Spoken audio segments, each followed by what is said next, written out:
Sutton and Amanda are in the room when they first get there, and Sutton is explaining, why you probably want to know why I wanted to room with you. And Amanda's sitting on the bed. Did you see the bottom of her feet and how dirty they were? No. Amanda's feet were disgusting. They were just black and dirty. That is so gross to be on camera. On the white beds. Yes, it was sick. It's disgusting. I know they've been traveling for a day and a half or whatever to get to Italy, but you need to understand and you need to look down at your feet and know your feet are dirty, girl. It was gross. Listener discretion advised. Adult language and mature content.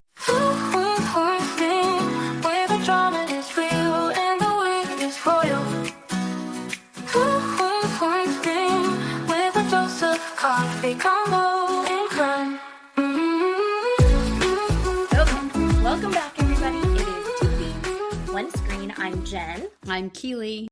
We took a really long break, and it's my fault.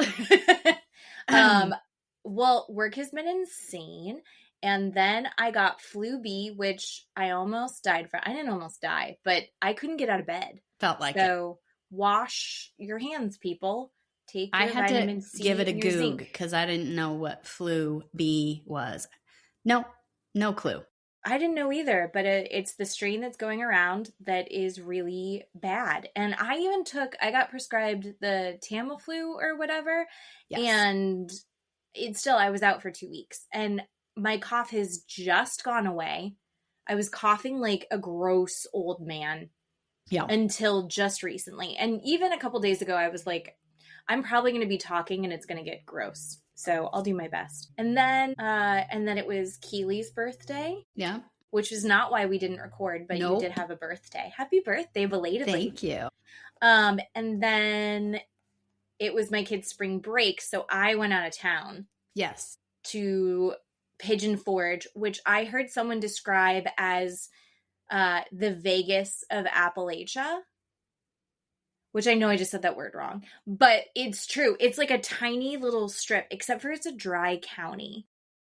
Bummer. So like Dollywood is there. Dollywood is the best theme park I've been to, and I live in Orlando. I loved it. I had so much fun there. You can't drink there though, but the food's really good and the rides are really good and the shows are incredible. I cried watching the life of Dolly Parton. It was really good. And you had a birthday, so happy I birthday. had a birthday. I am 40 now, which means you're old. I'm old now. You're into old. It though. Like I like it. I like being 40. Okay. So Matt and Sam, so we were up there and then we came back a day early so that Matt and Sam could go to MegaCon here in Orlando because it was like one of the best ones. And I was like, I really want you guys to go. And for my birthday, I really want to not go. I don't want to go to that thing. It was fun last year. We dressed up the boys, but I was like, I don't have the energy and I'm not interested. And so I made Dad and Des come take Henry and I out to fancy brunch. And then they bought me treats and donuts and it was great. And then I sat around all day. How about your birthday? Do you have a good birthday? You just had a good birthday. It was Friday the 13th. I took the day off of work. I didn't put that together. Yeah. That's amazing. That's cool. Okay. And Steve and Peyton went to school and work and I got to sleep in. I went and got my coffee. I came back.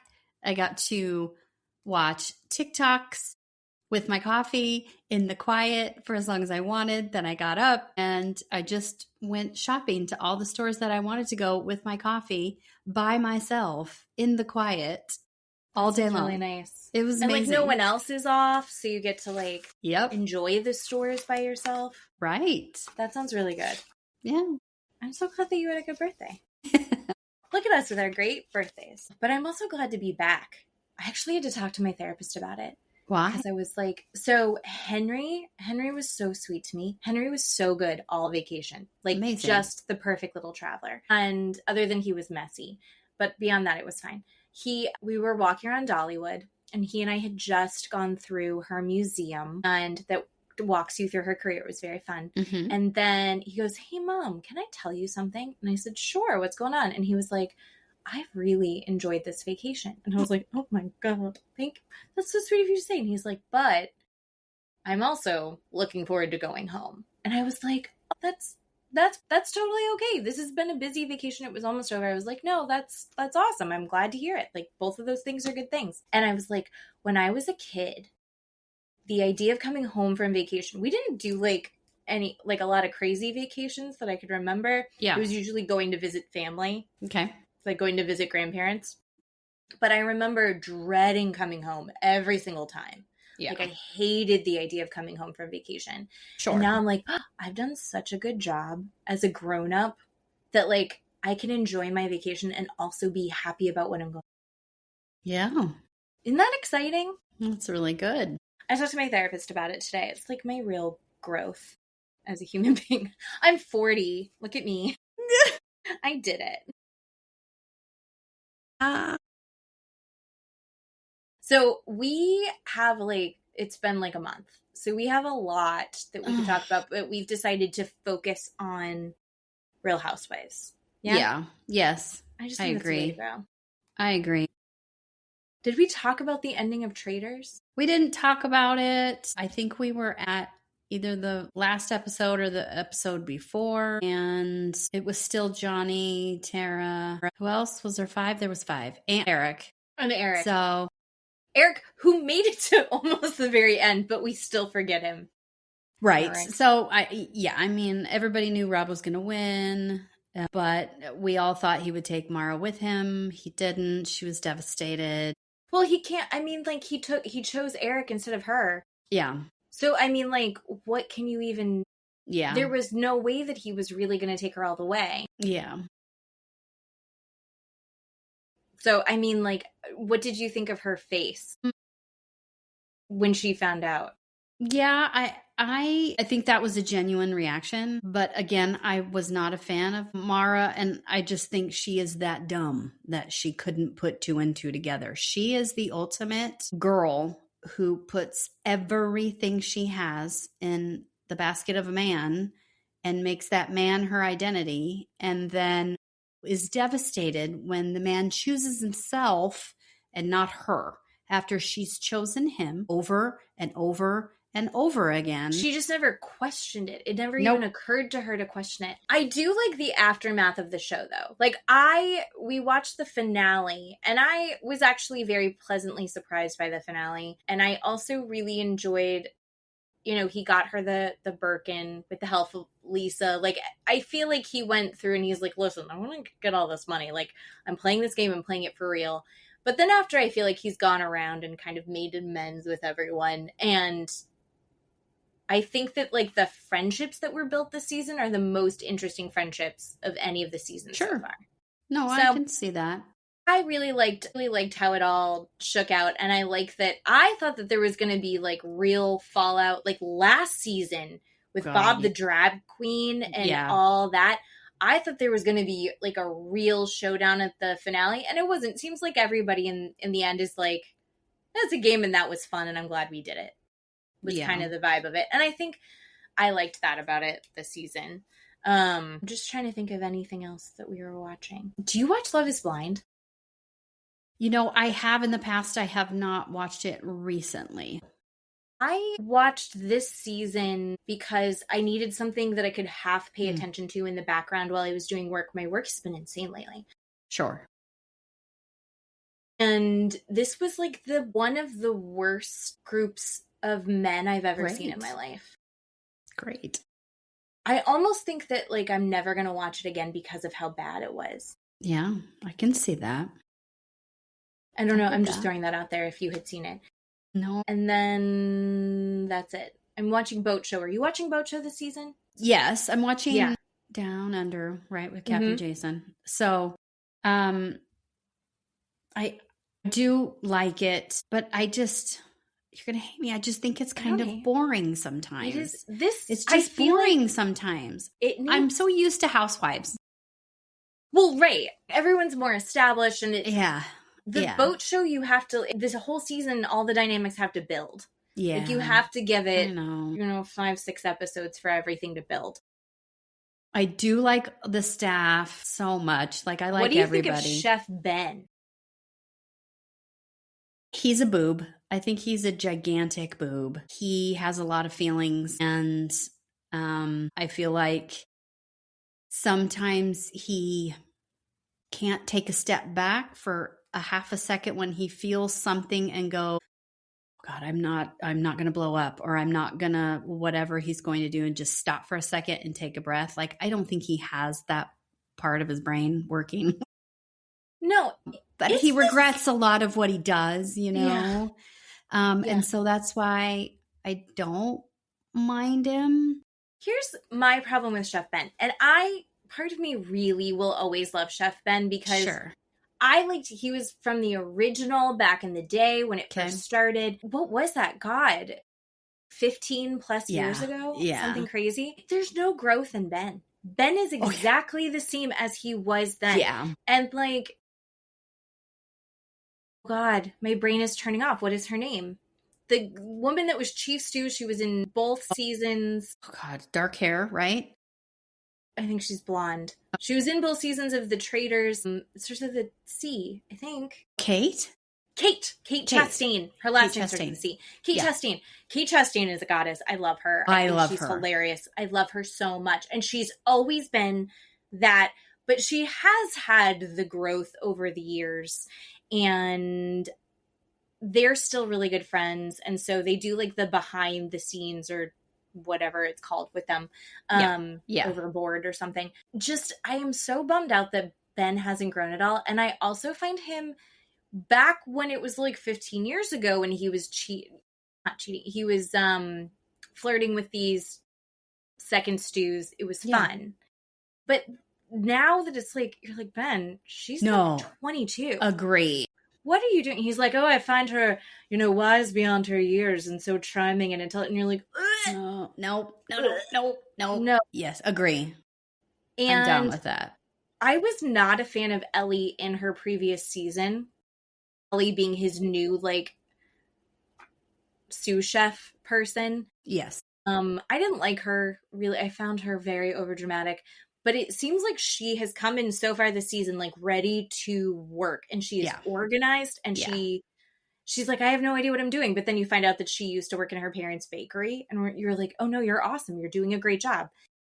And he's just, like, treating her much nicer than he treated the first sous chef that he had. Yeah. But then he starts to just walk all over her and take her for granted so fast. I know. And again, he's a boob, and usually boobs that are men do not change because they don't take responsibility and they can't see what you're trying to explain to them when you're trying to explain it to them. So, for example, you're saying whatever it is about them that maybe you want them to reflect on or take a look at or think about, they see it as you want me to completely change who I am and my personality. And they will never not believe that's what you're saying instead of like trying to give you advice and say, maybe if you did it this way, it would be easier or something. And then go, okay, I'll think about it. No, it is mortally wounding to them for you to, that's what he is. So I'm not a fan of his behavior. And I get that he's like in a place, but you're also a professional. Correct. Like, I'm sorry that 40 or something now, whatever. Yeah, right? He's got to be older than me. Yeah. So no, I'm a little frustrated. I get that.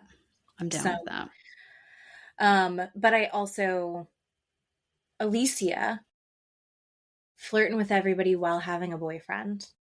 I really enjoyed her last season, and I'm very frustrated but also enjoying her this season. I think she's fucking up, but it's like, oh, but she's young, so I will enjoy watching her fuck up. Yeah. But yeah. And I think that Daisy is one of my favorite Chief Stews. She's just a boss. I love her. She's on it.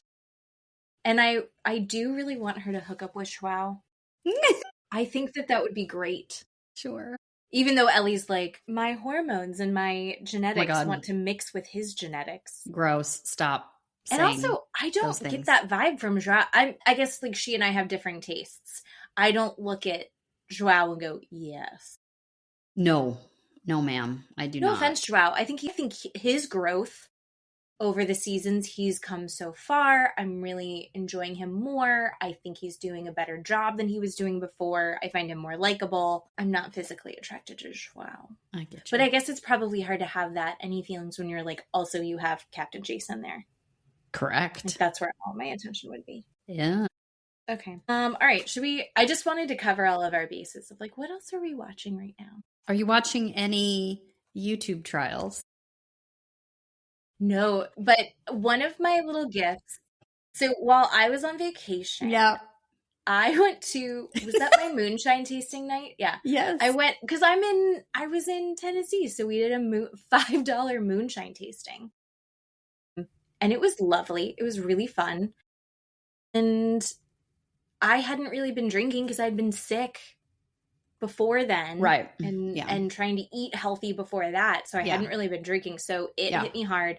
And so then I went home and I got in the jet tub and I watched a video that I was like, I wonder if Keeley's been watching Afro Man. And then I was like, I started to type and I was like, it's really hard to type.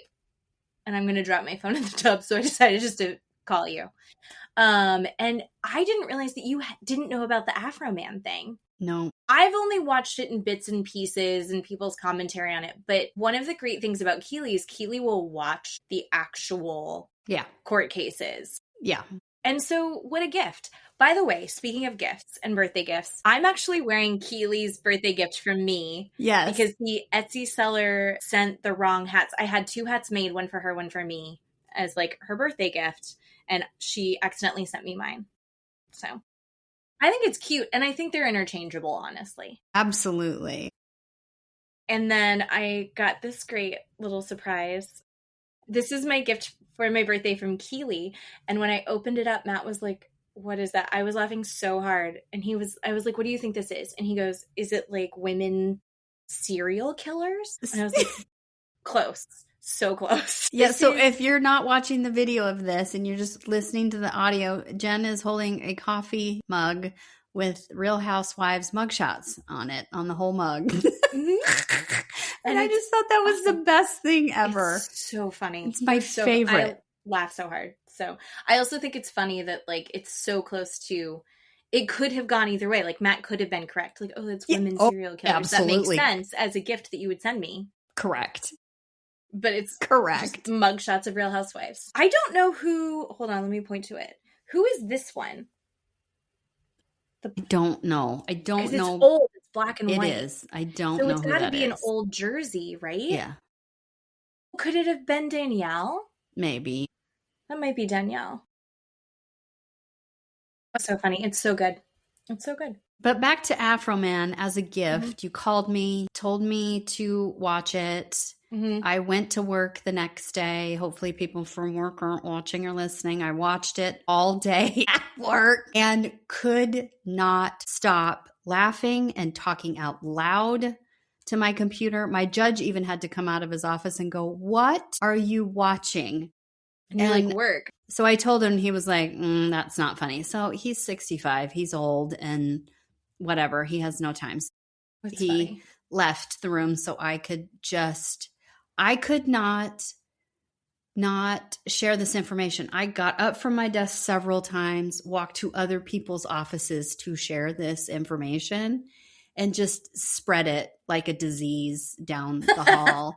And people were just watching it also. It was the best thing I have ever seen in my entire life. It is Afro Man #1, Cardi B #2. No joke. Really? I cannot. It's so good. So if you guys don't know, it's Afro Man is the guy that sang Because I Got High. Yes. What is that song from? That's from like, was it the late 90s? It's got to be early 90s, 2000s, somewhere in there? Yeah. And one hit wonder kind of a thing, apparently. Yeah. But he's got like land and a house. Yes. And in Ohio. In Ohio. It's in Ohio, if you didn't know that. It is in Ohio. So he lives in Ohio with his kids. His ex-wife is there. His new girlfriend is there, and his ex-wife and his kids were in his home. And inside of his home has cameras, like Ring cameras, right? Inside each room and on the outside, just because he's got a lot of money, and that's what they do. They put cameras everywhere. So anyway, midnight, the SWAT, DEA, ATF, everybody descends on his home, kicks in his front door, and says they have a warrant to search his home because he's trafficking in drugs and kidnapping children. And his ex-wife is horrified. His children are horrified because it's the middle of the night. They ransack his mansion, ruining doors and windows and dressers and clothing, and anything they touched, they absolutely ruined this man's home. He was not home. We've seen that before in these cases. Absolutely. But it seemed like some of the videos that were like showing pictures of what happened, it was like, no, they like went overboard. Like they weren't looking for evidence. They were smashing things. Yes, they did. And he was not home. He could see the alert on his phone. He's trying to figure out what's going on, calling his ex-wife, making sure she and the kids are okay. And he has a safe in the home. They want inside the safe. They said, we're going to blow it up unless you give us the combination. So he gives his ex-wife the combination so they don't ruin something else in his home. Mm-hmm. And he's got maybe an ounce of weed. Like the man has no drugs in his home. He's got cash in his home, coat pockets and things like that they take out in their groups. And it ends up being $4,000 in crack. I could have $4,000 in cash. Like that is not, we're not talking P. Diddy bankrolling, $1 million in cash in his home. The trial is because of what the police did to his home. He was never charged with anything. I just want to point that out. He was never indicted. The whole thing got dismissed. Was never given a citation. Nothing. He was never arrested. They found nothing. And he went to the police station to go collect his money and the things that they took, and to ask them to please pay for the door and the damages in his home. They told him to go pound sand. They said, fuck off. We don't have to pay for anything. And so in retaliation, and I hate saying that because it's not really, I guess, what it is, but it is. He obtained video footage of the on-body cameras of the police officers that were there. What's that called? There's a rule. There's a thing about that.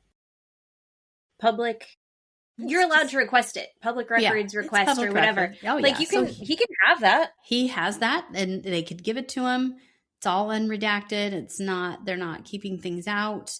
He also has his own home camera footage of inside the home. But I want to also put out, at one point, these officers did turn off his cameras inside his home. Sketchy, red flags. Are they allowed to do that? No. Well, so they turned off his cameras anyway. So he obtained this footage. He went through the footage and he made some music videos about the officers. So the officers, again, did not treat this man with dignity, respect, kindness, anything. Did not have any sort of respect for this man. There's an argument to be said that they were doing their jobs. They were executing a warrant. Sure.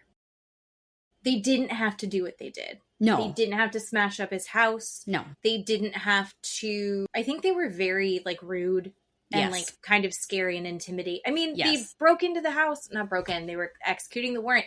But at midnight, it's his ex-wife and his kids there. Yeah. They're not going into a dangerous home. No. There was no evidence that they were going into a dangerous home. The one part that I don't know was there, what was the warrant for? They were just investigating that they thought he might have drugs, based on a tip from somebody. They didn't really say. Yeah, they didn't really say that. I think it was racially motivated. Honestly, I didn't understand how racially biased Ohio is. I just didn't grasp that part. Anyway, I was surprised by that as well. I don't know why. I talked to Steve, and Steve's like, damn, girl, have you not picked up a book? It's really bad. So that's my belief. That's not, it's an opinion. I don't know. But so when they found the money, they found, I think, 2 separate rolls of money. I don't know what they were called. Anyway, so on the on-body video, the officer is counting out the money, right? 100, 200, 300. You can see him counting it out,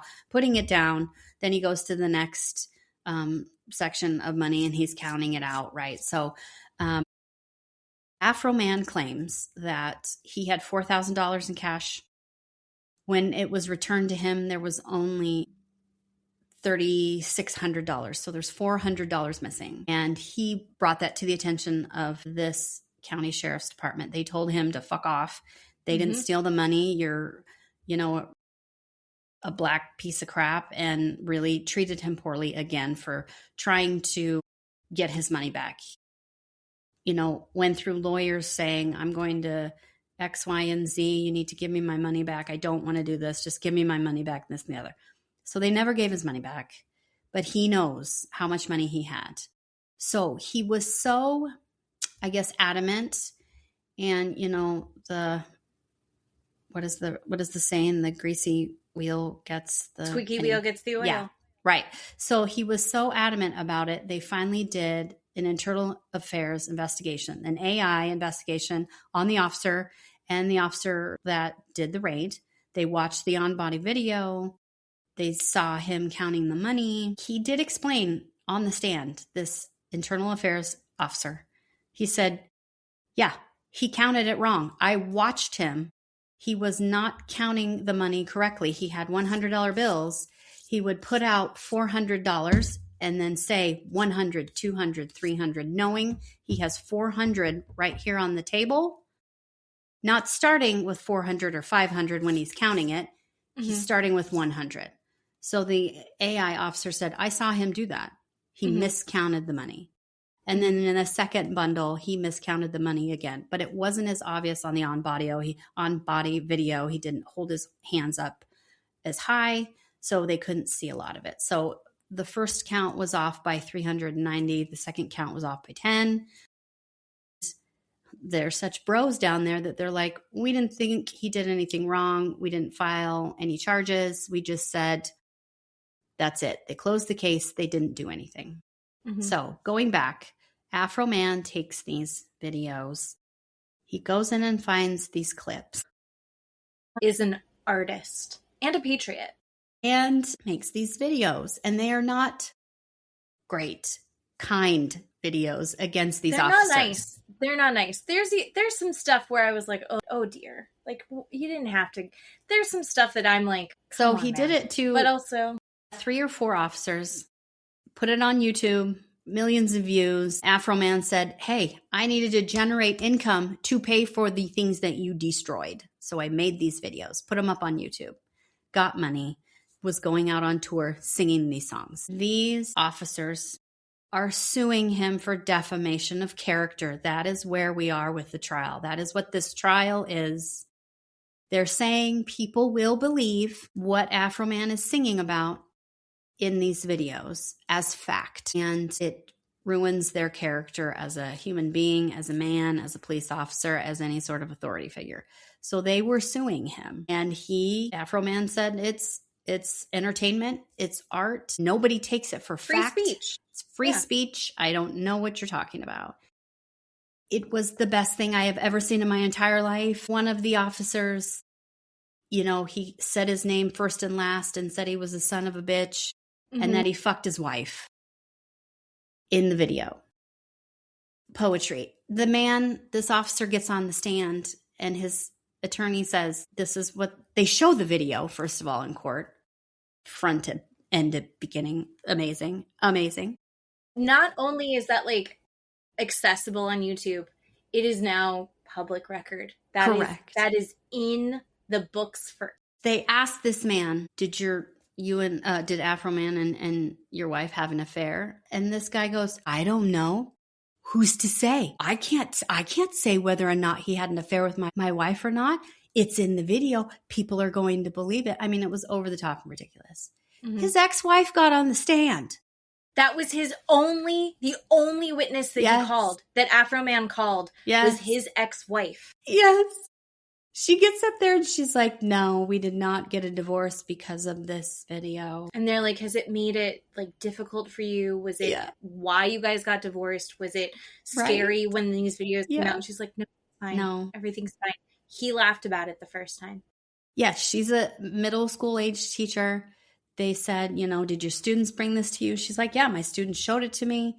They laughed. And they said, what did you tell your students? She says, I told them to turn it off. Let's go back to work. Like, we're going to go do schoolwork. She goes, it was not a big deal. And they were like, do you think that your students believed any of this? She was like, no. And they asked her questions like, do you believe everything on the internet? She's like, no, I don't. Yeah. They asked her about Cardi B's song, WAP. It was fucking amazing. The attorney says, ma'am, have you heard of the song called WAP? He didn't say WAP. He said WAP. And she got this look on her face like, I know what that song is, but I'm going to make you say it. She goes, no. Can you elaborate and tell me what you're saying, what you're talking about? Yeah, that's fine. And he says the song, Wet Ass Pussy. He actually said, wet ass pussy. And she goes, I do know that song. He says to her, do you believe that's fact? And she says, in what context? And he bucket says, in the mop part? Every woman has a wet ass pussy. He actually asked her that, and I'm dying. I'm falling out of my chair at work. I cannot be in my own skin. This shit does not happen in courtrooms. We don't say the word pussy. We don't talk about it being wet. We don't say these things. And she goes, no, I don't believe every woman has a wet ass pussy. And I'm dying. That is what this entire, it was like 3 days straight worth of this trial was like. I cannot. It was so good. You have to go watch it. He gives a lot of them nicknames as well. Yes. Like one of them was like Sugarloaf or something. Lemon Pound Cake officer. Lemon Pound Cake. Because he was fat and that hurt the fat cop's feelings. Well, that officer was raiding his kitchen, and in a glass cake stand on the countertop was a lemon pound cake. And the officer has his guns drawn, and he's following the other officers through the kitchen and looks down at the pound cake, looks up and looks around, and then kind of lowers his gun, looks back down at the pound cake, looks around a second time, and then continues on. And he makes the song about Mama's lemon pound cake being so good, you're going to put your gun down. It's the best thing I've ever seen. So good. It's so good. So good. He also made the video about Lisa. Yes. Lisa's was harsh. Lisa was the female officer. Yeah. He called her Lick'em Lisa. He just saying that she looks like a lesbian. And then also at one point, I think implied that she might have not always been a woman. Yeah. Which I was like, come on. But then in the video, he hired someone to impersonate her chasing him around town. Oh my God. Delightful. So I love that the entire thing because the lawsuit was the police officers suing Afro Man for defamation. Mm-hmm. And now they're like, look, we're public servants and we need people to have confidence in us. And he's like, well, here's why they wouldn't have confidence in you. So it's not defamation. We haven't said anything that's not true. Yes. Everything else is parody. It's a joke. Yeah. It's not, no one's actually thinking that any of this is true. And now, instead of this town knowing about it, because like, would you and I have ever known anything about it? No. Never. And now everyone knows lemon pound cake. The world. It's wonderful. So good. And they could have just not broken his door in. They could, or if they needed to break his door in, they could have compensated him.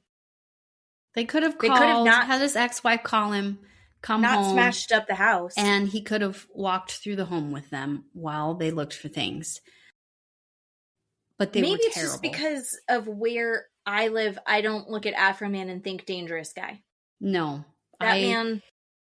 It was very interesting, though. Every single officer that testified had a behavioral background, or they did something wrong on the job and then were written up for it. So these were all basically quote unquote bad cops.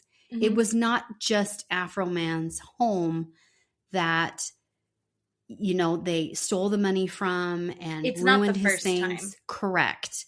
And that's what Afro Man's counsel was trying to get across. And they did it beautifully. It was so wonderful. The fourth cop he called a pedophile, because this police officer's brother is actually a pedophile, has been convicted and is in prison currently for being a pedophile. But in Afro Man's video, he calls this specific officer a pedophile. So that was very heavy. This officer happened to be the one that counted the money and stole the $400 from him.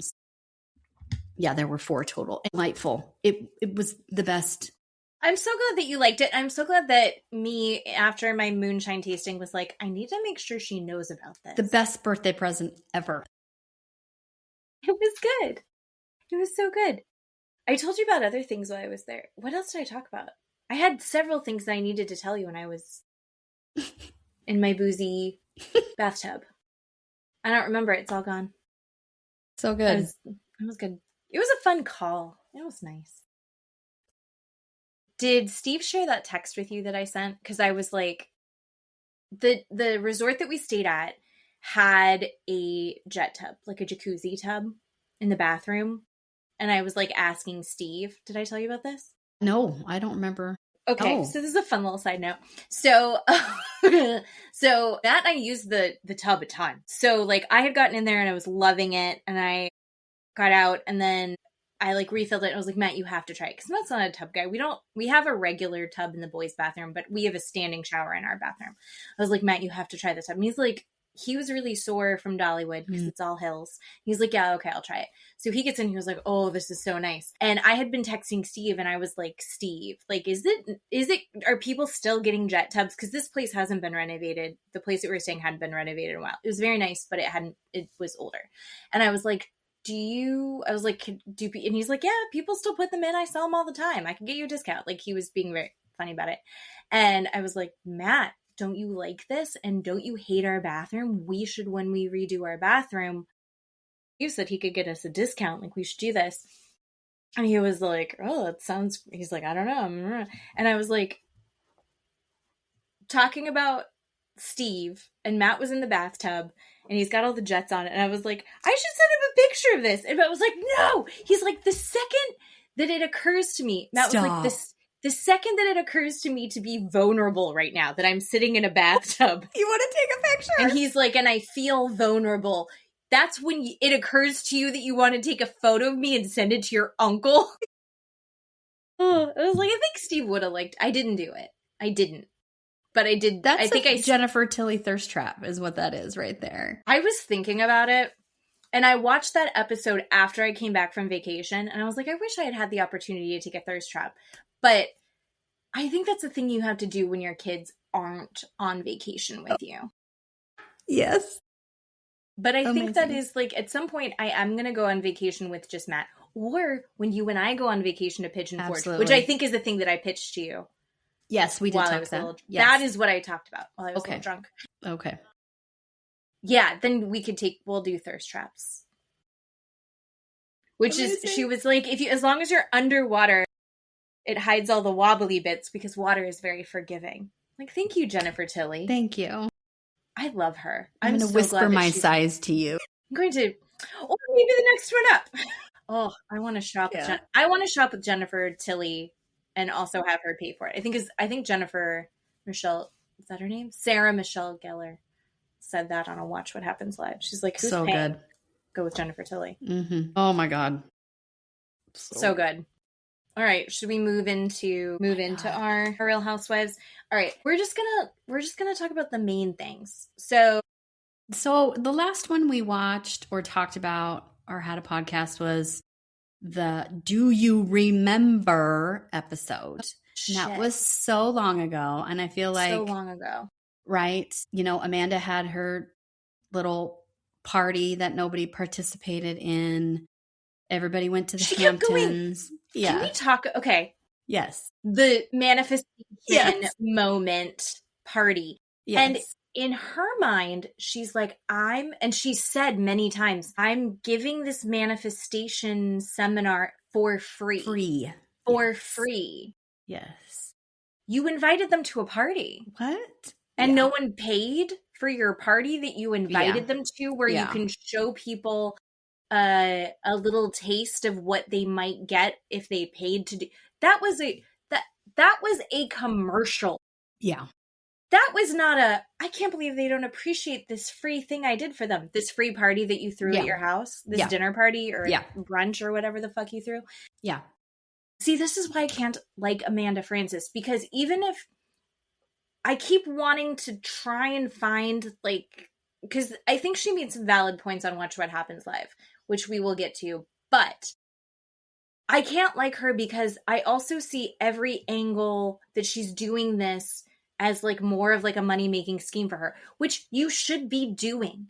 If you are Lisa Rinna on this, you should be like, by the way, I was in a Depends commercial. Like, talk about it all. Go, when Lisa Rinna did her thing, showing her on like the Home Shopping Network, amazing. When Teddy's like, this is my accountability program that I have and I'm selling this, great. Somebody's selling skincare, or, you know, which one? I can't remember. This one right here. What is her name? Oh God, it's right on the tip of my tongue. Why can't I think of it? Because our brains have turned off because I got the flu. I can't remember her name. And she's one of my favorites. Yeah. Real Housewives, the one that was in New York that was trying to sell air fryers before they really took off. Yeah.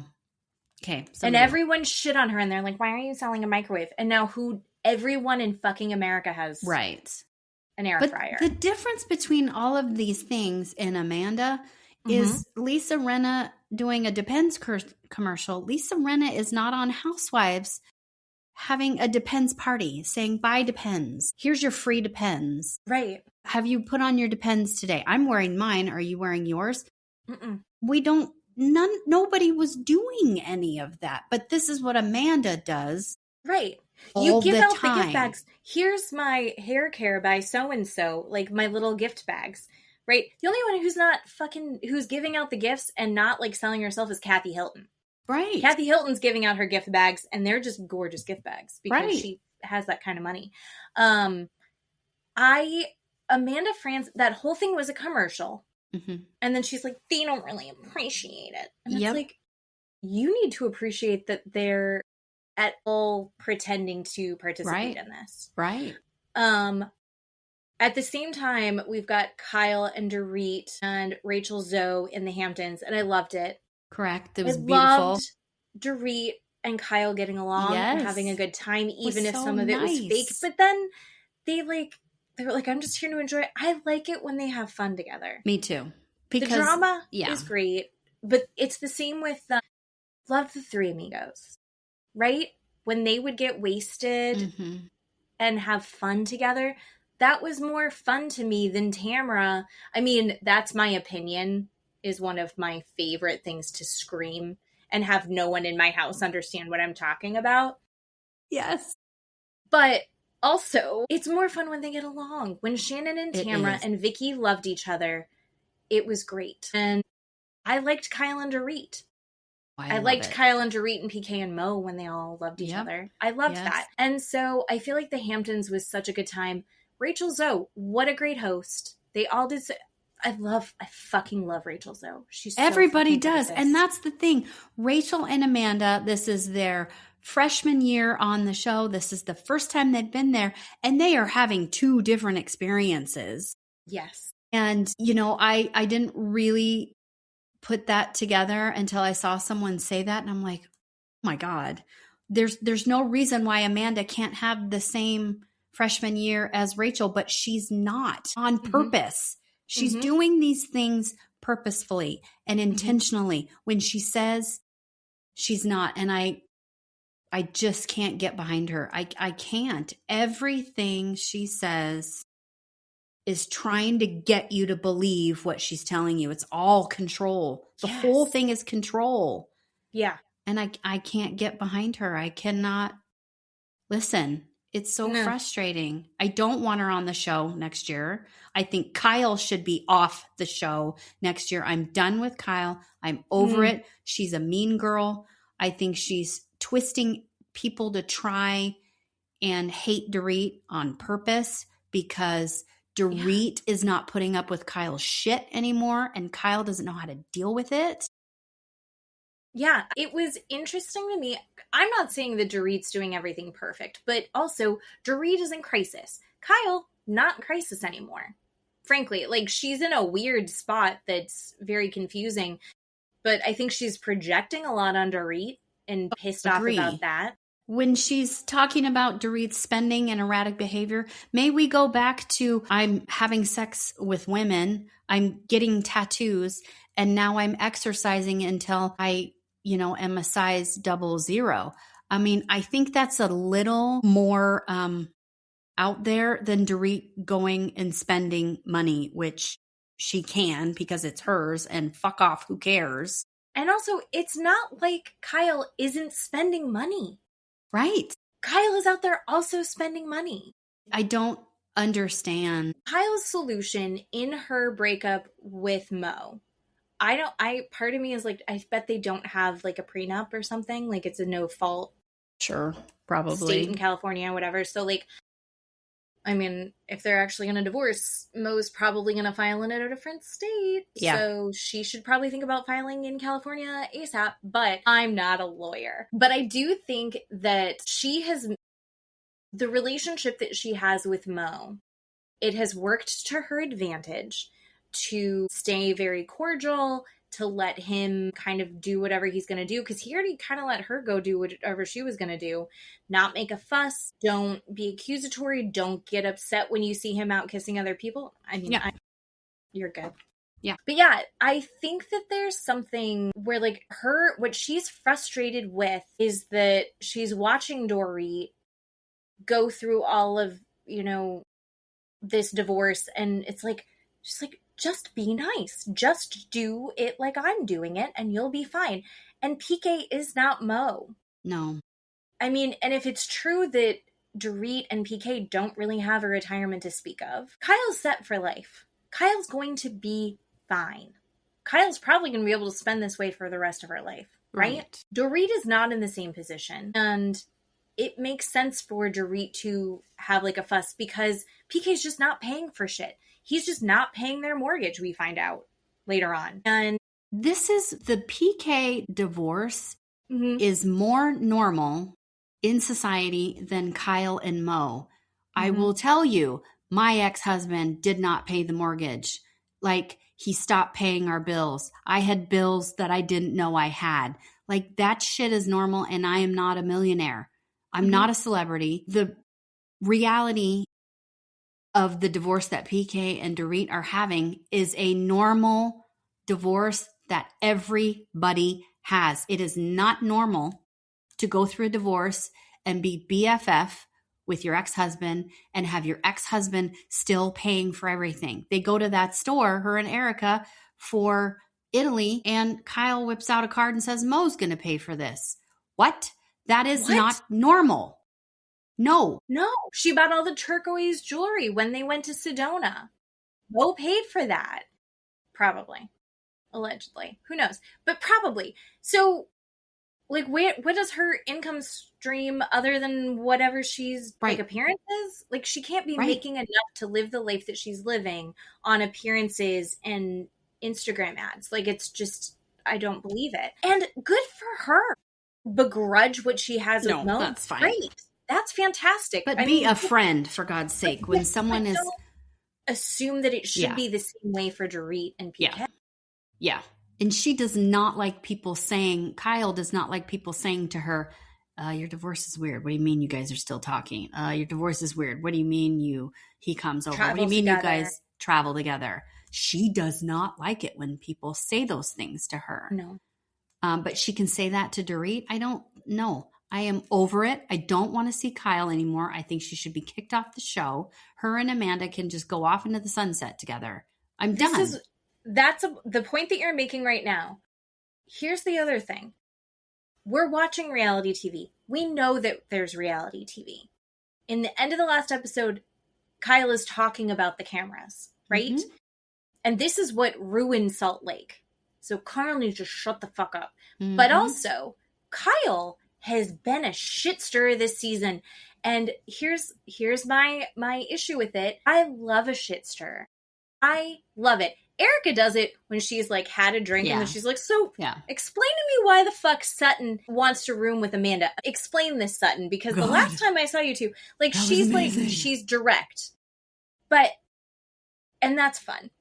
But then we have Kyle, who is filming, and then she's saddling up next to Amanda, or she's with Sutton, or she's calling Bose, and she's like talking shit and being like, well, I would have been really upset if I had heard that, or like, Bose, I'm seeing Dorit, and it's just like she's spending so much, and it's so erratic, and why is she always late?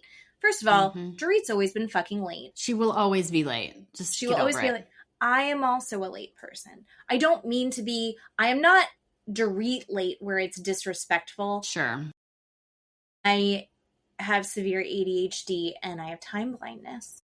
And I have to work really, really hard to be on time for things. Yeah. And I have to like some plan people out are just hours late. in advance. That's just, I think, their personality. That's and Dorit's doing it to an extreme point, which sucks. But also, like they all know it though. I mean, come on. So why are we pretending it's a thing now? Right. Dorit's rude about it, but come on. God damn it. Tighten this. Sorry.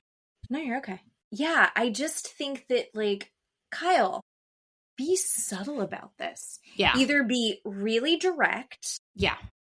Or be more like she's in this like it's so false, and then you're saddling up to Amanda, who also feels so is ingenuine a word? Not genuine? The lack of genuineness. Keep going. Your dad's going to love this. He's going to be texting you the right word. The ingenuity? That's not the right word. She just sucks. And then Kyle's being really fake about it. You know, I need you to be more real. And I need, like, Amanda and Kyle just feel so calculated. Yeah. Now, I will say, Kyle, as a housewife, stirring the shit is her job. There's supposed to be, like, the drama. She's drumming it up, but it's like, I think it's just too much. She's creating. That's what it is. She's creating it. Yeah. Where it doesn't need to be. Yeah. She's taking something that would have been like a little, I would have been irked about it. And she's like, but you need to be really bothered. You should be so bothered about this. Right. I saw it and I thought it was inappropriate. And you're like, it doesn't need to be this. Yeah. There's awkwardness and weirdness with Amanda without Kyle inserting herself and trying to make it worse. You know? Right. And with Sutton, too. Sutton and Dorit are doing lovely. And then Kyle gets in the middle, and all of a sudden now Sutton is talking shit behind Dorit, and Dorit finds out, and now Sutton and Dorit's relationship is garbage because of Kyle. Because of Kyle.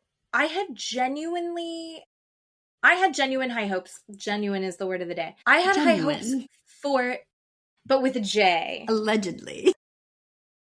I thought Sutton was really making a turn here, right? Like we were seeing a new side of Sutton. I think Sutton saw how she was coming off. I think she saw where she really fucked up, and it's like, what was it? What was the comment? Like, you need to go after people who match your wallet or whatever. Yeah.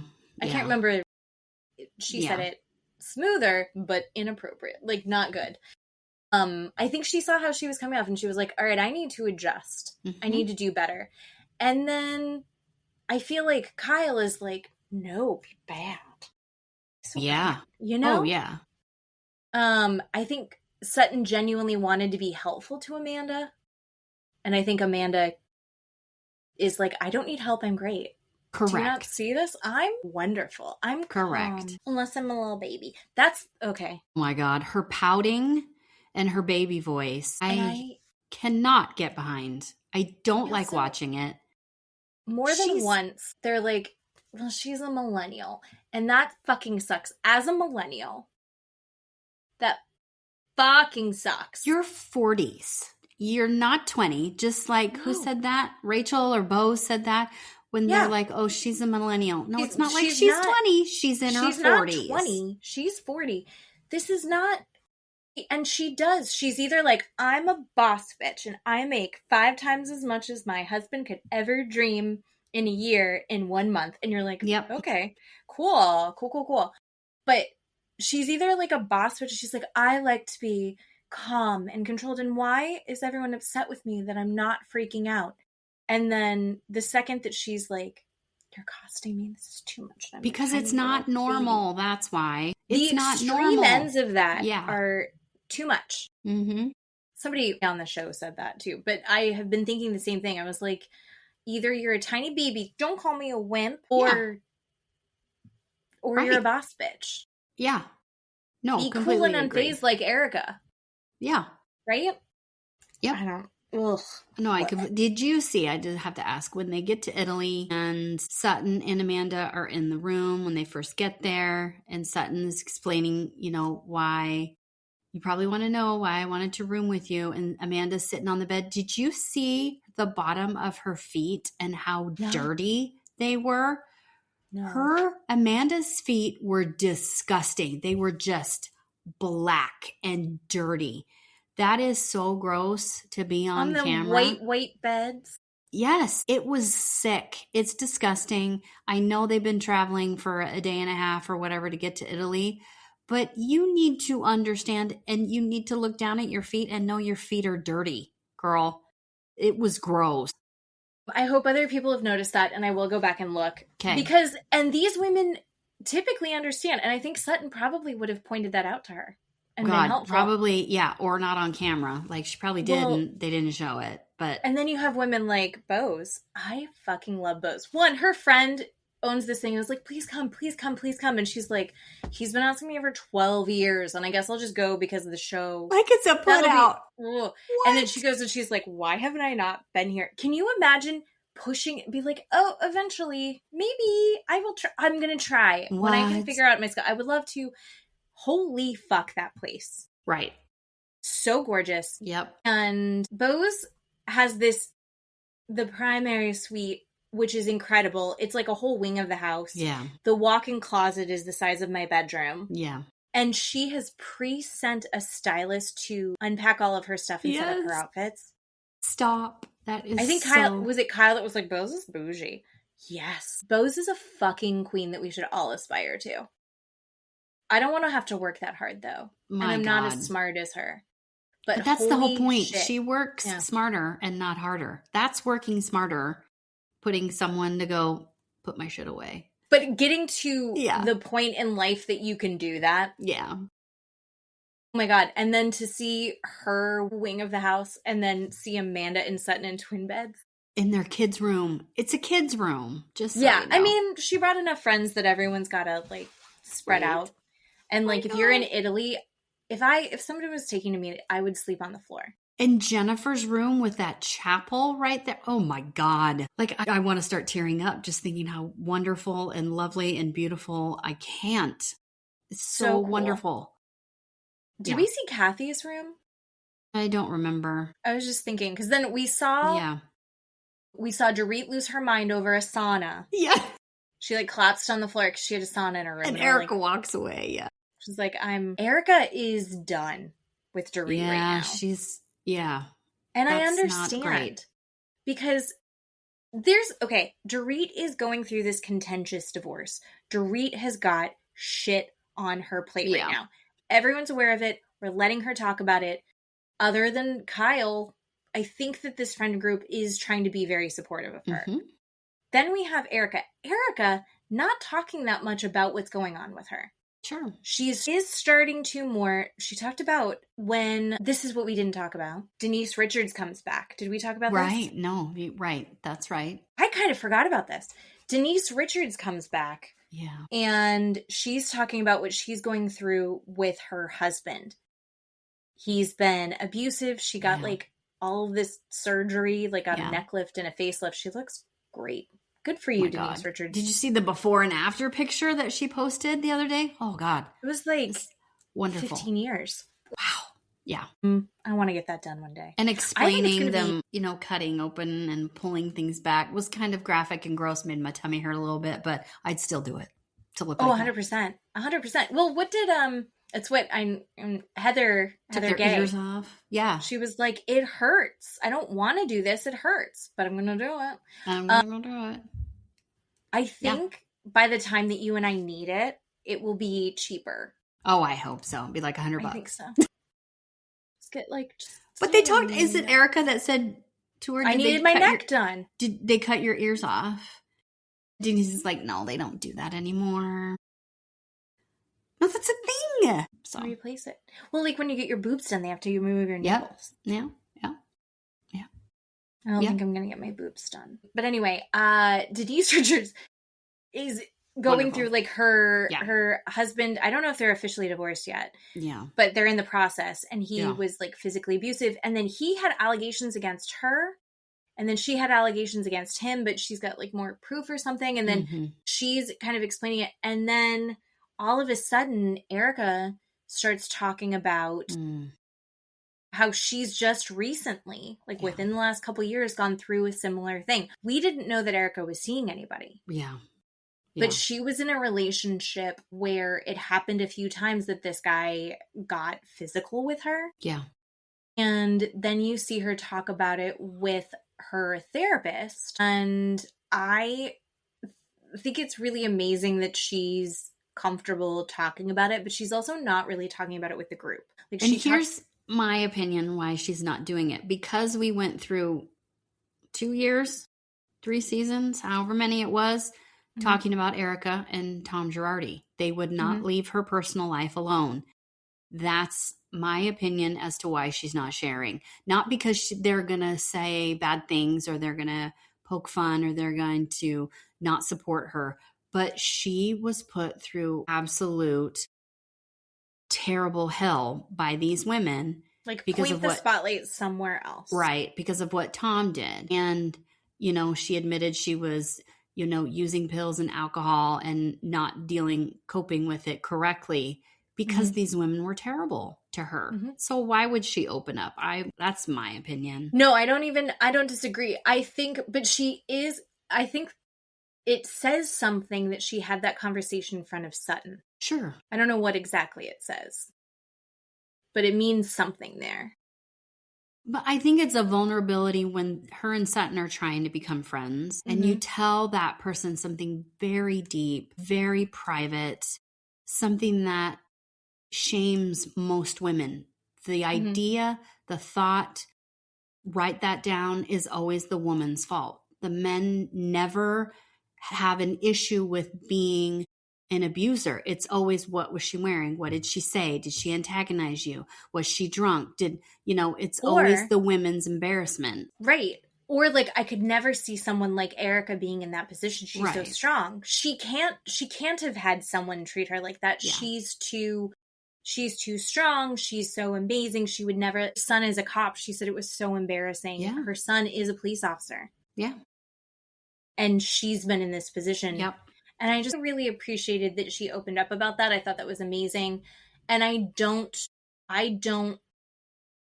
disagree that she didn't need to share that with everyone. Correct. I think it's interesting that Sutton hasn't shared it. And I'm impressed with Sutton for not sharing it. Right. I think that is Sutton being a good friend to Erica, and I was glad to see that. And growing and evolving from the Sutton she was a couple of years ago. The Sutton she was a couple of years ago, she would have told everybody. Here for Sutton Brown. Right? Agreed. Good. Knock on wood. We'll see where this season goes. We have some more Absolutely. Time. We went really far back. So we did go really far back. So let's see. Can we talk about the plane rides being all split up? Sure. I like that Bose is like messy, but classy messy. Right. She's like, I'm going to take you all to Italy, but I'm splitting you up because you don't get along. We're not riding together. And she's like, you don't get to be in the nice room. I'm giving you the nicest. Like, and granted, somebody's got to be in the twin beds. Yeah. So Bose was, I wrote it down. Wrote it down too. Bose Sutton, Kyle, Amanda, and then the friend of Natalie who got the happy ending massage. Yes. Who's Natalie friends with? Natalie's friends with Bose? No, it's Rachel. It's Rachel's friend. Rachel's friend, because she showed up at that ethereal, right? Was it Yeah, when Rachel's power went out. Was at it like that, the goddess or was it party. the birthday? Or was she Kyle's friend for the birthday? I don't remember. Which one? When did she show up? What was the first time? I think it was the birthday dinner with the happy ending. I think so. I think you're right. But I thought it was Rachel. Her friend was Rachel, but maybe not. It doesn't totally make sense why she's there, because I don't think she's Bose's friend. I liked Bose's friend, who's her friend from like high school. Summer, yeah. Summer's great. Yeah. But I also I am not upset that Natalie's there. I want to hear the weird stories. I want to hear about your happy ending. Yeah. Ideal. I think she handled the whole mask thing with Kyle beautifully. I thought it was like chef's kiss. Okay, so yeah, that's the last thing that's happened. Yeah. And I didn't care for Natalie up until that point. Now I like her. Yeah. I was just like, she's in the background and why are we here? Yeah, no, she's just kind of floating around like, why are you there? Yeah. Yeah, okay. So and Kyle like going after her, I don't think that Bose needed to make that throwaway comment, but I also think just being bitches together. Like, I don't think Bose would have not. She said it loud enough that Amanda could hear. I don't think she would have been. I don't think she would have been like, "Oh, I didn't mean it. I'm so sorry." Like, Bose is not that kind of person. She's like, "Oh, get over it. It's fine. I'm being silly." Right? Like, we would say. In that moment, Amanda should have turned around, walked over to Bose and said, "Can I talk to you for a second?" And asked her. If she was that mortified by it, she should have asked her. And Bose would have been like, "I was just kidding. It was a joke. I'm sorry. I didn't mean to hurt your feelings. I was joking." But Amanda can't. But again, I don't know if you were like this. I was terrified. I would not want to go up against Bose in a fight like that with something that I'm confronting her about. You could see her face, Bo's face, change to, "Really? You want to go there? Let's play." Mm-hmm. Like, she's like, "Yeah, let's have a conversation." I don't remember saying it. That's what an offhand comment. I genuinely don't think Bose remembers saying it. Yeah. I think it was just a whatever. And I also, this is another instance of like, it's so obnoxious to me that Amanda is like, "I'm a little tiny baby." She's like, "I'm a boss bitch. I'm a tiny little, don't call me a wimp." And you're like, fucker, deal with it. Yeah. If you and I were having that conversation and you said like, "Oh, Jen can have a Pinocchio nose," I would have been like, "Excuse me?" And that's like, we would have had like a funny little back and forth. Yeah. And instead Amanda's like, "She thinks I'm fake," and fuck off. Yeah. Fuck off, Amanda. And she tells Kyle, and then Kyle has to spin it and make it into this gigantic And she's like, thing. She's like, "Kathy, you wouldn't have liked this." And like, didn't she mean it as like a... And Bose is like, "Let's talk about it. Yeah, come on, let's go." I don't remember saying it. If I did say it, whatever. I didn't mean it as a thing. Yeah. And Amanda's like, "But I want to talk about why." And then fucking Kyle getting so crazy at Natalie. Here's the deal. Yeah, the cameras will tell. And we've just rewatched it. And we're watching you make this mountain out of a molehill. Mm. I need Kyle to be better at this. She's been doing this for so many years. Calling she doesn't want to... Natalie a liar? Natalie was not lying. She did not veer from anything she said previously. She was saying, "Yep, that's what I said. You asked me if I heard it. I told you I did. I told you it was a joke. How am I lying?" She laughed when she confirmed it. The first time they have a conversation, she's like, "Oh yeah, I did hear that. It was funny." Why are you turning it into something it's not? I think that this is one of those things where Kyle is needing to make the big drama because she doesn't want to be the big drama. She doesn't want to be Dorit talking about the stress in her life. Honestly, take a page out. I mean, she couldn't have known. There's no way that Kyle could have known how well Rachel Zoe was going to do this season. Yes. Right? But Rachel Zoe is being so, and we've got to talk about her. I want to end on how much I love Rachel Zoe. Okay. She couldn't know how well Rachel Zoe is going to come across, but Rachel Zoe is being raw. She's being open. She's being vulnerable. And she's being so authentic. She's being, dare I say, genuine. Just, it's so good. And she's, I don't think oversharing. I think she's just being very in the moment. Yeah. And Kyle feels so calculated. And I'm bummed about it because Kyle used to be my favorite. Mm-hmm. And I think she's just too, there's like a certain point where you're just too in it at this point. And it's like, so you're not really there anymore. Right. So. There's something that Rachel said. I'm trying to find. Bo's for president. God, stop it. La, la, la, la, la, la. This is just so much time. Okay, let's talk about Amanda really, really quickly. One more thing. Her fucking wedding. Oh my gosh. Do we have to? Okay. No. We can. One, I just think her wedding seems dumb. Absolutely. Over $300,000. Granted, I know that weddings are really expensive, especially when you're doing all of this. Yeah. She's rented out all of the nearby hotel. One, why? That's the guest responsible. You do it for your bridal party, but like she's just doing it because she doesn't want the disgusting public to be there. No, I think she's trying to flaunt her wealth. She's trying to prove it. She is actively, it is this whole performance. This is what we don't like about her. She's doing it for her own friends and family and shoving it down their throats too. Yes. The group's throat, you mean? Yeah, I found it. Yes. Everyone at that's invited to her wedding. Yeah. She wants to come in on a fucking helicopter and be a boss bitch. Helicopter? She did this whole thing about how she's going to come in on a helicopter. Yeah. And that's her grand entrance. I would rather like a Meredith Marks on a sleigh. Was it a sleigh she was in? Yes. She's doing it at a winery. Yeah, I know. But I'm just saying, do something like that instead. A helicopter fits the genre. It just rings like she has no taste to me. Yes. And her like very millennial gray new entry into Kyle's old house. Ugh. I was like, you are showing the worst of the millennials. I think it's because I feel like in a lot of ways she should be like the representative of my generation amongst these women. And she is making us look like shit. Yeah. She's making us look like whiny, hypocritical assholes. Yeah. Who don't know how to manage themselves and use therapy speak as a weapon against everyone around them. Oh, terrible. It's, No, I don't. Fucking Amanda. I hate her.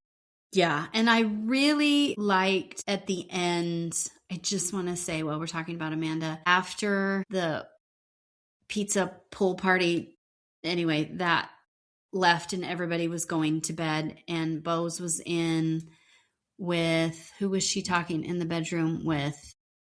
Jennifer and Rachel? Anyway, and she tells them, at the very end of the episode when they're running the credits, Bo says, I'm going to say something. I can't believe I'm saying this out loud, but Amanda is running a cult. She's a scammer and she's running a cult. I'm like, I have been thinking that from day one, because if you go back, how many cult documentaries have we watched where they're trying to control how you think? There was like a, what was it called? Like Twin Flames something. Yes. Do you remember them where they're like, it's a husband and wife and they're like, this is how you, and then they were forcing people to get together and take their courses on how to have like the best, like meet your soulmate and stuff like that. It's very much like that. And then someone like looked at Amanda Francis's website where she has all of the courses for sale.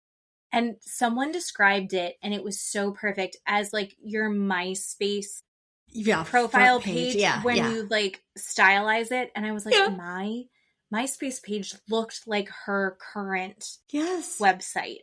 Yes. And like half of it can't read because the font sucks so bad. And there's like, you have to scroll and scroll and scroll and scroll to get to the actual price. And she's like, it was $3,000. Now it's only $300. It's shitty. And you know what? She's made a business out of it, right? Like she talked about it on Watch What Happens Live. She's like, I resent, you know, these are adults making choices. She's like, I'm an adult woman. I can choose how to spend my money. They're adults. They can choose that this is what they want to do. I've worked on this for 15 years. I have a background in it, my spirituality and my education and blah, blah, blah, whatever. She's built a product that people are buying, but it does feel very cultish. Like there's something, what are the leggings? Remember those? LuLaRoe? Yes. Yeah, something it's like very that, yeah. LuLaRoe leggings.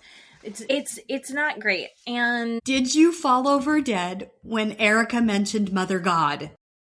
Fall over dead. and she was like, she's silver in the back of the station wagon. And I was like, yes. I love that she's watched that. I love that she's watched that. I couldn't be in my skin. I was just dying when she said that. I just want to see Erica Jane talk about chimp crazy. Right? Like, how fun would that be? Oh, God. Yep. I lost it. I want to talk about the documentaries that Erica Jane has watched that are like cuckoo. I just want to feel closer to her. Like, I've never felt so close to Erica Jane as when she talked about Mother God. Yes. And she's like, they're crazy. And it's like, with that eye makeup, and you're telling us, like, how is it that I feel like connected to you right now? Because you look insane. In a great way. I mean that insane is like, I would love to look like that. But like... Right. Fuck yeah. That was amazing. And she's like, wasn't that nuts? Yo, what is I love happening? this season with Erica. I think Erica's doing a great job. I think she's working on herself. She's being open with the audience. Like, she's connecting with us. She's trying to be friends genuinely. She's being genuine friends. Yes. She's doing real connections. I mean, look at her and Sutton and how that's going. Look at her. I think she's trying to support Dorit, but she's getting sick of Dorit. Mm-hmm.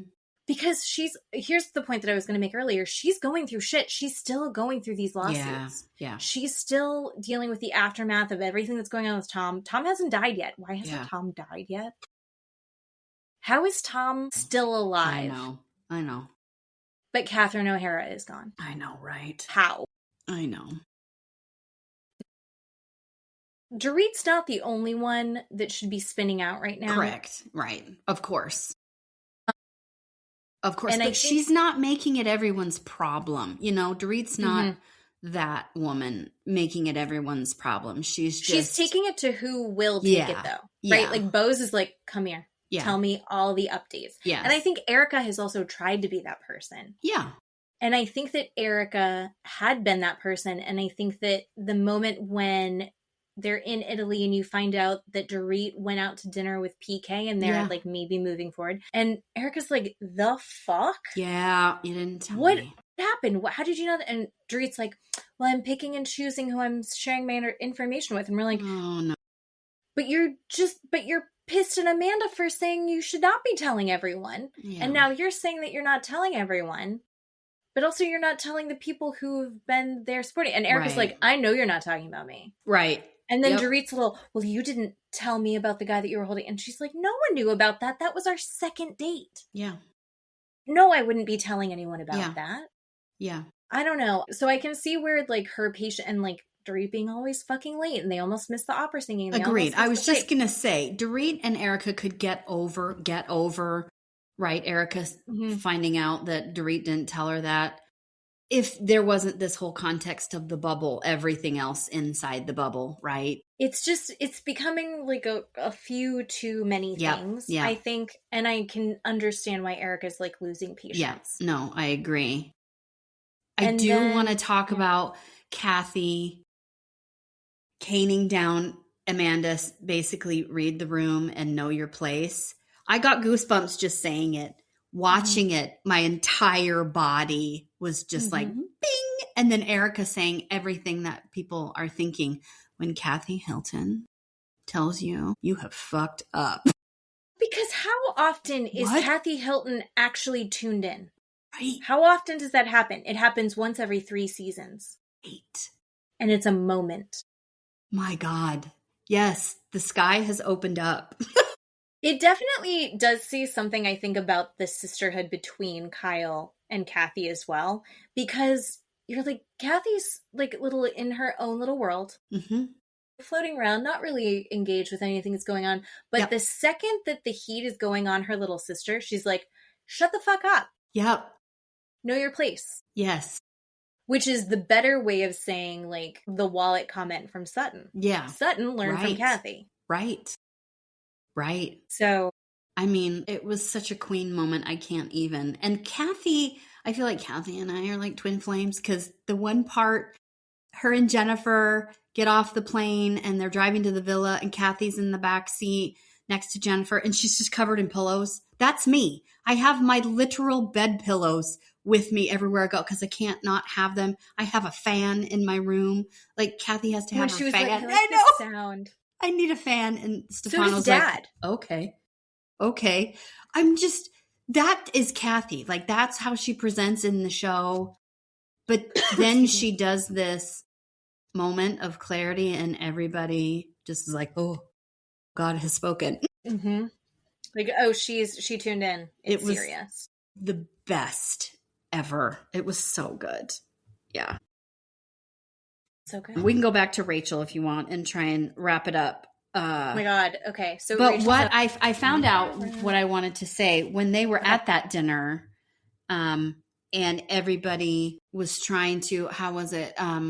Amanda was saying, you know, I have a background in therapy with children of divorced parents, and the parents talking bad. It's an informed opinion. Right. It's an informed opinion. And that's just my opinion. That's what I believe.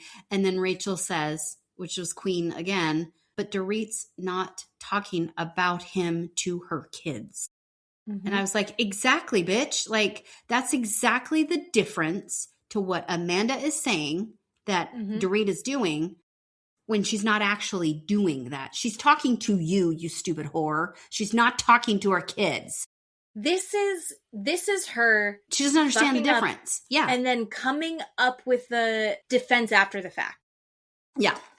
Yes. This is her working up a defense after the fact. It's the same thing with her being like, I was accosted. She's redefining the scenario. Yes. To change the perspective of, like, her being able to take any accountability. Yes. At the dinner where she didn't want to talk to Dorit about talking about Dorit in the first place. I truly got the vibe she does not want to engage or be friendly with Sutton because she's not, you know, having open conversations with Sutton that are not about her and her business or her writing her book, right? Stealing Sutton's pillow, writing her book, talking about, I'm writing my book. She walks away and writes her book. They have to follow her to talk to her.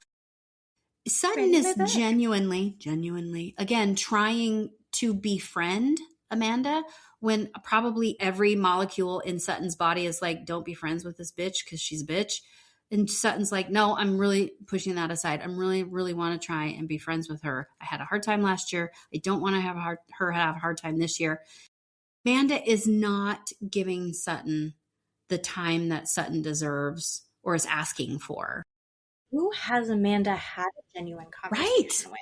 Right. Who is she genuinely trying to connect with in a way that won't push her brand and her business? Right. Exactly. None of them. I feel bad for Sutton. She's friends with Kyle, so she can show Kyle her house, so she can do a tour of her house. Yeah. She is meeting up with Kyle so that she can talk about her business and how busy she is. Like, I'm not seeing her trying to have a genuine relationship with these women. Right. These experiences, these incredible experiences that are set up for her. She is flippant. She is dismissive. The Sedona trip, she's like, not into it. She's on her. And then I guess, like, she had said, like, I wasn't on the phone. I was doing voice memos. And I didn't do it the whole time. It's like, well, and her being on her phone in that opera inside the villa. Like, I was tearing up watching that. And she's on her phone. Why is there a phone in there? Yeah. Why did you take a phone in there? No. What? I'm sorry. Did I take pictures on vacation? I did. Oh, not that many, though. I didn't take that many. I had an incredible vacation. It was amazing. I'm Amanda Francis. It was the best. I did a really good job. I actually did do a really good job with our vacation. And we had a really nice time. I also don't feel the need to document every single thing that we do and experience. I don't. Right. I used to, especially when the boys were little. Mostly because I felt like if the boys were doing something interesting, I wanted to have and share it with grandparents and share it with Grandma Darlene and like have it sent out. I don't feel that way anymore. Also, I have boys that are about to be 13, so they're not as interested in having their photo taken. Right. So it's harder. But also, like, if you're watching a live opera performance and you are on Real Housewives, you don't need to videotape it with your phone. You want to know why? Because there's cameras of it. They're gonna have it for you in the future. I bet if you're like, can I have it because I want to show it in my theater room at my gorgeous house, I'm sure Bravo would provide that to you. Yeah. At this point, I think Bravo would do that. I would not want to look through my phone at that. And she wasn't even looking through her phone at that. Yeah. She was just looking down at her phone. Right. And Sutton, I think, said something like, I fell asleep at the opera, which was like, okay, Sutton, you're so cool. She's like, don't tell anyone. It's like you said it to a camera on the show that's on cable. But that's, her being funny and she's trying to be silly. And she's trying to be silly. And Amanda is not. She's got the pouty face on. She was slouched down into her chair. She wasn't even sitting up, being respectful to these performers that are 2 feet away from her. What was that attitude about? Yeah. That private performance. Yeah. Why? Yeah. Why? I don't understand it. So if Amanda Francis has no haters, I am dead. Like, oh, God, yeah. Fuck off, Amanda. And you were exactly correct when you said earlier, the difference between her and Rachel Zoe. They are both freshmen and they are having completely different responses. Yes. And I don't for a second think that that's editing. No, not even close. Not even close. I mean, Rachel does not have to talk about her husband and her husband's new girlfriend. She doesn't have to. That shit's private. That's devastating for the other partner, right? I mean, that you physically, viscerally feel that in your body, even though you are not with that person. Like, that is a private, vulnerable thing. And she's talking about that, and God loved Dorit, which that's another thing about Dorit. Dorit was being supportive to Rachel when Rachel's like, I need to go home. I need to go home. I'm having this anxiety. I'm feeling overwhelmed. And Dorit's like, it's going to be okay. Right. And is supporting her and listening to her and not making it about Dorit. Dorit didn't turn it on Rachel and be like, PK did that to me once, or whatever. She was really supportive to Rachel and saying, I will be here. What do you need me to do? I can do anything you need. And that's really shitty. And, all the things. Mm-hmm. Yeah.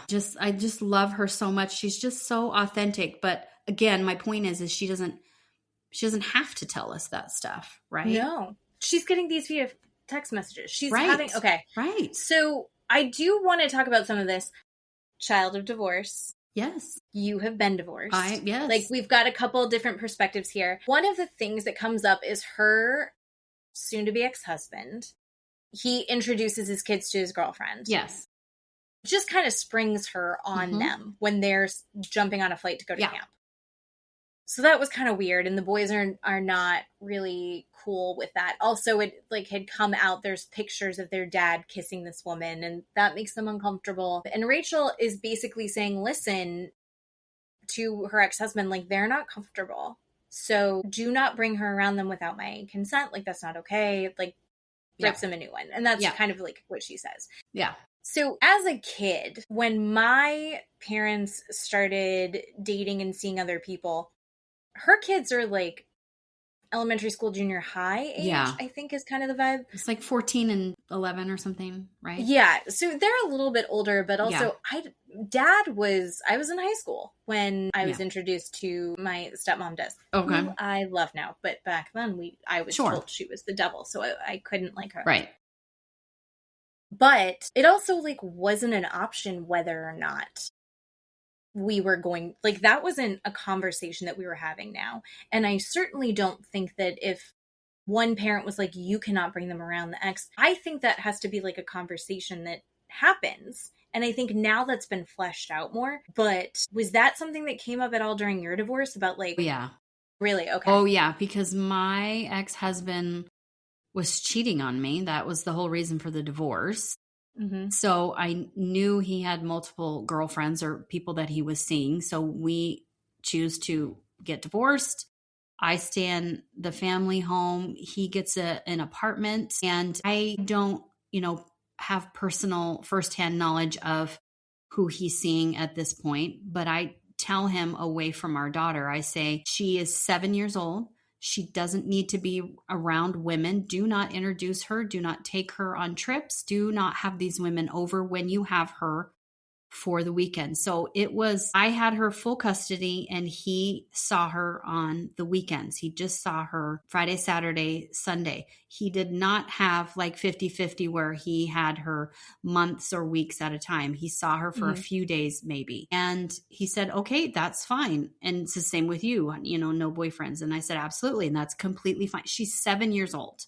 Yeah. And was devastated when we got a divorce. About a month into our divorce and living apart, she's going to his house for the weekend. She comes home and says, well, I went to McCall with Dad for the weekend. I said, great. How was that? I bet that was really fun. She goes, no, it was terrible. And I said, why? What happened? And she said, there was some woman there, and she was with us the entire time. And I lost my ever-loving shit. The piece of shit took her on a vacation with his girlfriend, who was now his wife. But, we had, a gentleman's agreement that we weren't doing that. But these men are so selfish. Rachel's husband is selfish because it's about them. They want it to be about them. They don't care about these kids. They don't care that it affects her. And she was devastated. She was confused. My daughter was confused. She's like, I don't know who this woman is. Why is she here? Do I listen to her? Is she going to spank me? Is she going to punish me? Like, what am I doing?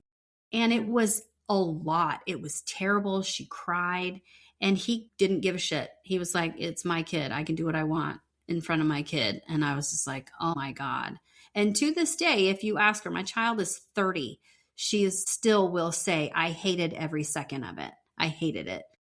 I don't think he should have done that. So uncomfortable. It's just a weird thing. But it's like they're also the adults in the situation. And as a kid, you're like, I guess this is how this works. I guess this is cool. I don't know. One of the things that Rachel Zoe also does is she has a sit-down conversation where she says, hey, to her two kids, your dad and I are filing. I put in a petition, and basically that means that I am asking for a divorce, and it's really happening. And the boys, it was so sad, and you can tell how close they are with her. Yeah. You can also see the older ones like, Mom, I don't want to talk about this. Yes, of course. That's normal.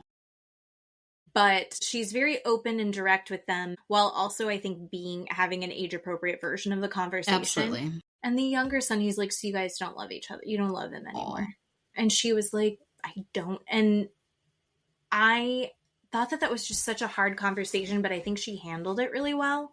Yeah. I don't know how, as a parent, you have that conversation. There's no like easy way to talk through that, even if they already know. And then the comment that the older son had, what's his name? Caius. Yeah. It's too many vowels in a row, Rachel. That's the only thing I disagree with. A-U-I, like. But anyway, she said, he wasn't around that much before anyway, so it doesn't really feel that much different. And you seem happier now. And you're like, so it's better for these kids long term. I remember when I found out that my parents were getting divorced, and I was like, this is going to be awesome. So much better. Yeah. I think that that's kind of where the older son is at. And it's like, that sucks. But I think that Rachel's handling it as best she can. And so what was it when they're in Italy and she gets the message from her sons that, was it the younger one? The older one was at a friend's house. Yeah, Sky. Yeah. And then the younger one, the dad pulls aside and is like, I have a girlfriend now. I don't think the girlfriend was there, but he's like telling him all about it. And the kid's freaking out. Yeah. And unfortunately, they're in like fucking California and she's in Italy. So who knows? Somebody knows how many hours difference it is. It's probably like at least 8. a day. Yeah. Yeah. She's asleep. Yeah. It's the middle of the night for her. And he's like texting her. She didn't see it because she was jet lagged. So she didn't see it till the next morning. And then by that time she slept in late. by the time she saw it, it's already late for her son. So she's calling him back and he's not okay. He's really upset. So from the other side of the world, she is having to navigate this for her son who was alone, and he's upset, and this is all too much for him. And she's like, do I fly? Do I fly back? Or am I going to be like racing to get there and then he calls me back and I'm okay? She's like, I don't know. So she ends up getting it organized for her son that he can go hang out with her parents, and they're going to be happy to see him. He's going to be comfortable there. It just sucks that this kid is in a position that his dad put him in, that he doesn't get to feel comfortable with his dad. Right. His dad has made this space that's so unpleasant to be around. Yep. Because they're selfish. That's what it is. Men are selfish like that. They don't care. They don't care. They don't think about their kids, and that's what it is. And these poor kids are so simple that, it's black and white with them. Yeah. It seems pretty basic really of like, maybe don't bring people around, maybe have a conversation with the mom. And if the mom is like, absolutely don't, then you go, okay, here's how I'd like to do it. Can we talk it through? Like, you still have to like be on the same team for your kids. Yeah. And they're just not. I mean, there's a lot of people that just can't co-parent. Yeah. But that fucking sucks. There's a woman that I follow on TikTok. And what she does is she married a guy who had 2 kids from a previous relationship. Then they had a kid together. And what would happen is when he'd have his kids during his time, usually it's like an every other weekend thing. So basically she's like, the dad would want to have one-on-one time with one of the kids. Okay. And then she would kind of manage the other one. And then they'd also have a day all together. Okay. And she just kind of felt like she was put in this position where the 2 other kids don't like her. They're not enjoying their time with her. The dad is having his time alone with the one kid to like help make sure they're maintaining that bond, which I get that idea, but it was just deteriorating, making everything awful. The kids were fighting against her. And then when they were all together, then they were all kind of fighting. And then it was this weird for their new kid that was her kid. They're in this weird position. And it's like, well, the siblings need to be spending time together, blah, blah, blah. And she's like, it's just all this pressure on me. And it's upsetting for all of the kids. She's like, I don't want them to be unhappy to be around me. And she's like, I also don't want the responsibility of parenting these kids who don't want to be around me. Yeah. Then I need to be facilitating this. And they're like, oh, no, we're doing this all backwards. And so they reframed it. And instead, on the Saturdays that the 2 kids come, the dad spends time with those 2 kids. And she goes with her kid and has one-on-one time with her kid. Okay. And then on Sundays, the dad's like, well, all the siblings need to be together. She goes and spends the day by herself. And the dad is in charge of all 3 of his own kids. Wow. Which I think makes a lot of sense. I feel like there's this trend of dads. Where they are, when they're hitting their second relationship post kids, that becomes like the new mom. And he's like, and then you take on all of those jobs. And it's like, but she's not the mom. You're still the dad. Yeah. And now you have to kind of take on both sides of that. Think of how many moms, single moms, they take on the job of both parents all of a sudden. Yeah. And then the dad's like, well, I've got to find someone new to take care of the jobs on my side. And it's so whacked out and wrong. Yeah. Like, why is the stepmom taking on the responsibility of the mom when she's not there, when really it should be the dad that's taking on those responsibilities? Right. I think. So I don't know. I like that concept better. Dad's not going to listen to this one. It's about Real Housewives. I think that would have been better. Granted, dad was working and all of that stuff, but also I don't think that stepmom should have to be, and I'm saying this as I'm not a stepmom, but I don't think stepmom should be taking on the responsibility of parenting to the same level that the mother does. I think the dad has to step up. Yeah. And I'm not saying that there aren't incredible single dads out there. I'm not saying that there aren't dads and stepmoms that handle it really well and do a good job. I'm not saying that there aren't moms that don't handle it well.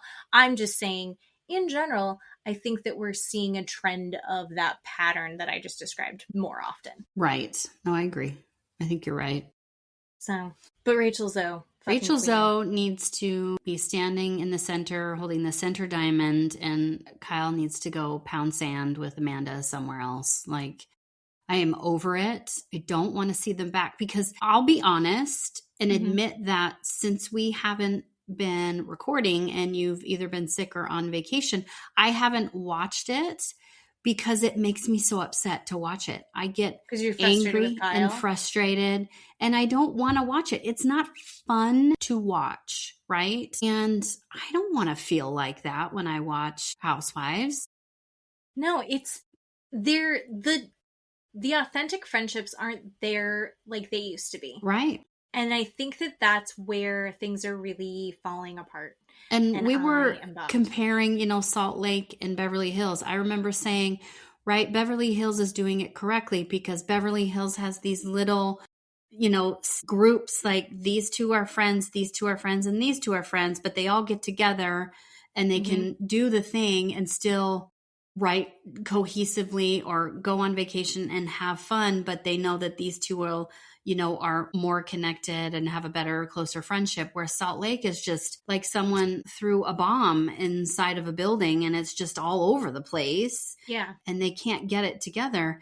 And I feel like that with Beverly Hills right now with Kyle and Amanda. Like, I don't want to watch it. Who is Kyle really friends with other than Amanda? I mean, and Kathy right now, right? Like, if they're going to be surface level friends, if they're going to be Jennifer Tilly and Kathy Hilton, just kind of like playing off on the side, fine. But then actually take a step back, and you have to take a step back and you just have one iconic thing that you say the whole season. Yeah. That's all you get. Yeah.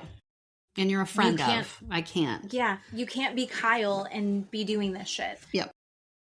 Okay, so I would say Erica, killing it. Yes. Sutton, trying. Yes. Bose, queen. Yes. Just doing a fantastic job. She's in the drama authentically. Yes. Right? Yes. She's genuine friends with Dorit. She's genuinely trying to connect with these women. She's putting together a fucking banger of a trip. Yep. This is the best trip that I think they've ever done ever. It's the most luxurious. It is the most extravagant. I mean, they're in Florence. Wasn't it Florence? Yeah, shopping? Florence. Yeah. Holy fucking shit. Amazing. Every single thing is amazing. Wonderful. And Dorit, I think, is being pretty authentic, but I think that I don't know if erratic, the word erratic was such a trigger word. I don't think she's erratic. I think she is overwhelmed, and I think that she's scattered. I think that scattered is better. Her cortisol levels have got to be insane, right? Correct. She doesn't. Correct. But she's never been terribly focused anyway. For sure, right? Her fashion line is bikinis. Right. And we don't know from one episode to the next what accent she's going to be speaking in, right? 100%. It's just Dorit. But I think Jennifer Tilly should be holding a diamond. She should be on the show all the time. I want her on the show all the time. Just for fun to watch. She's just so wonderful. And her shopping is my favorite. I can't. I love watching her shop. And you know what? Natalie, friend of Natalie. Sure. She's really grown on us. And she held her own. Which, like, if Kyle came at me, God, I would have withered. Yeah, me too. Very quickly. Me too. So good on Natalie for like holding her ground and not giving in with that. I mean, I even wrote down, I have it open to the page where Kyle was going hard at Natalie. And I wrote down, I've never seen Kyle back up someone so fiercely other than Kim to Brandi Glanville. Kyle, remember that? Right? Yes. Yes. Kyle Both doesn't. of them together. Yes. Kyle doesn't do that for anybody. She didn't back up Erica. She didn't back up LVP, right? She didn't do any of that. She did it for Kim. And now she's going hard for Amanda. Like, stop it. Stop it. I think it's a bummer because I think Dorit, again, going back to like, she can't see things clearly. So she's like, Sutton is trying to triangulate, blah, blah, blah. And I was like, no.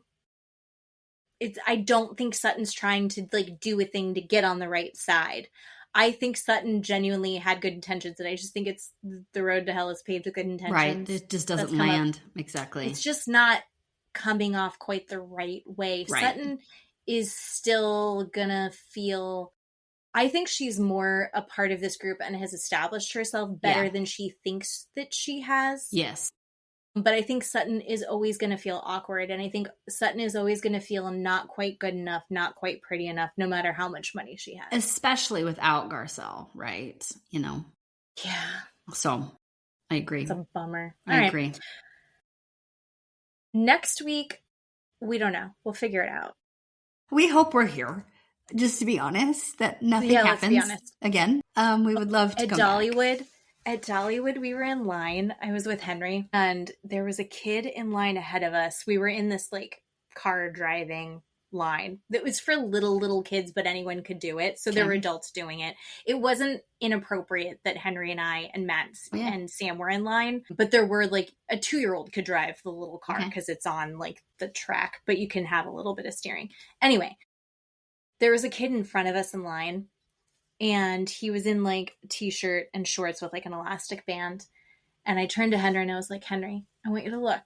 This is why we are washing our hands every time we get out of line or do anything. And he looks over and I show him, there's this kid who's probably 3.5 or 4. And he has his entire hand down the back of his pants. It has to be fully in his butt. His entire hand in his little ass. And you're like, oh, shit. And he's just walking around, digging around in there. Touching everything. And like, now I was like, look, he's touching the handrail now. And Henry was like, I'm not touching that. And I was like, but how many handrails have you touched? Sure. Yeah. Yep. Yeah. That's amazing. Why did I tell that story? I don't know. Because I'm probably going to get sick somewhere else. Okay. Wonderful. I was like, this is why I get sick. I have terrible immune system. Well, I told Steve, I said, somebody who works from home literally leaves the house once a day in your car, doesn't get out of your car to go pick up your kids. You have like the death virus every 5 days, every 2 weeks. I do. And I go to work. COVID worse. And I am working with criminals and felons and dirty people who are on drugs and the homeless public. And I'm fine. I'm fine. And you can't leave your home and you get the plague. Yeah, no, you're not wrong. You're not wrong. Matt's mom has worked for pediatricians' offices for for her entire career. I don't know how long, and I don't want to make her sound old. But she's worked in pediatricians' offices for her entire career. So like she's untouchable. That woman never gets sick. So, yeah, no, I realize I've become like Bubble Boy. Yes. At some point, my job will fire me and I'm going to get a job in the public and it's going to be really rough for me for like the first 2 months. And then it's going to be great because I'll be talking to people all the time. And that'll be much better for me and my self-esteem and mental health. And you have unsubstantiated confidence and you'll be fine. So. Right. No. And that's also probably will also change once I go outside more and I actually have to talk to people. Because I won't feel so confident when am I Amanda Francis? No. No. Oh, God. All right. Well, thank you for doing a podcast with me. Thank you for showing up. I love you. I love you. And thank you everyone for listening. We love you too. Yes. We made it under 2 hours. Did we really? Oh, shit. Look at us. Amazing. Yes. But we hope you all have a great rest of your week. And yes. we will do this again next week. Bye.